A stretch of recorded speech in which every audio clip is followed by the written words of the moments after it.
Joining us now is a man whose music that you have likely heard over the years. Songs like Down in the DM, Rake It Up, and one of his latest, Pose. A lot of people certainly bobbing their heads. But right now, the rapper behind those infectious hits, he's focusing his attention, his passion on his other main interest besides music, social justice. So please welcome to the show musician and activist Yo Gotti, who, to borrow from his own lyrics, is here to break it down and back it up. Thanks so much for joining us, Gotti.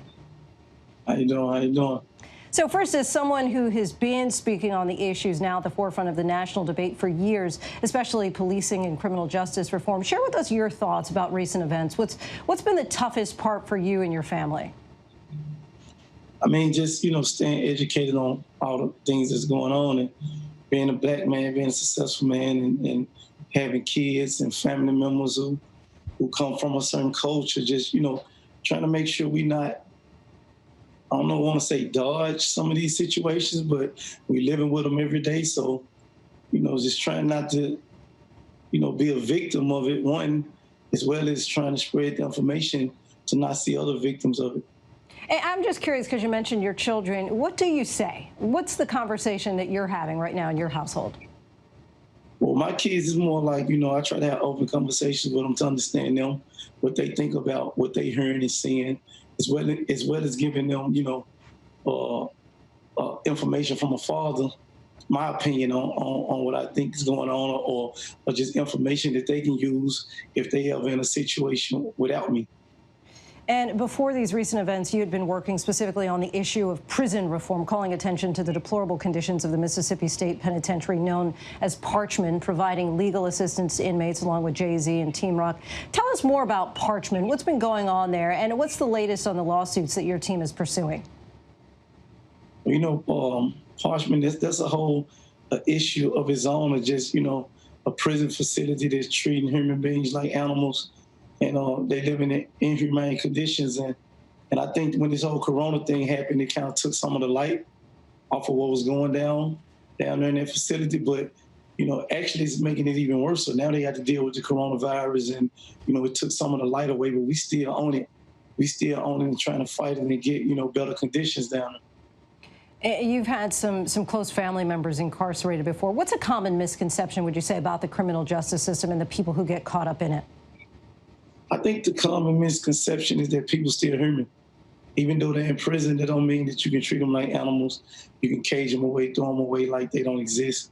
So I think, and a lot of times people that's in prison, they shouldn't even be in there. You know what I'm saying? They're in there for the wrong reason, or they just waiting on trial, or waiting on court, or waiting on bond, or can't make bond. So you can't you got to treat all humans like humans at the end of the day.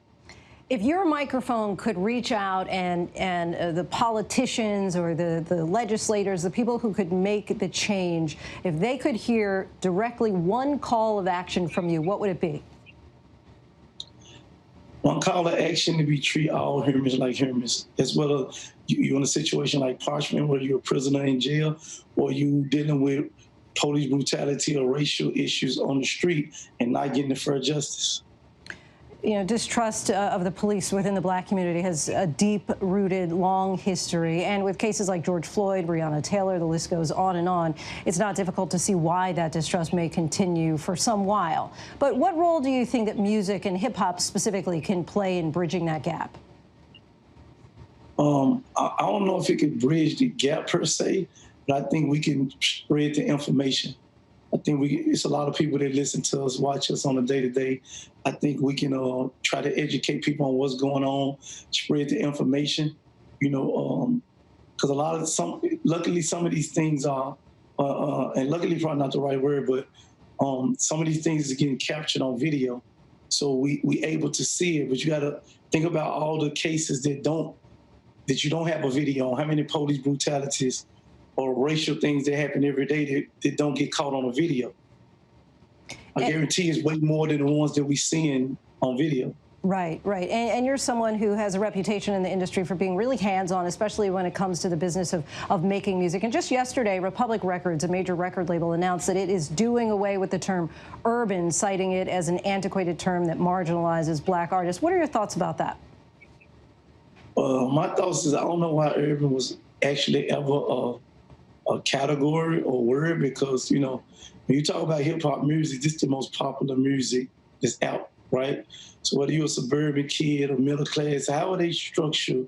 You know, I look at all people as people, you know, no matter how much money you make, what your race is, where you live, but however they break it down in categories, everybody listen to hip hop. Hip hop the most popular music, so I never understood why it had to be urban music or any type, and it's just not music. As a superstar rapper, you've, of course, performed all over the world for all different kinds of races and cultures. And considering that, the power that you have, what is the message? What would you say is the most important thing that we could learn from each other right now?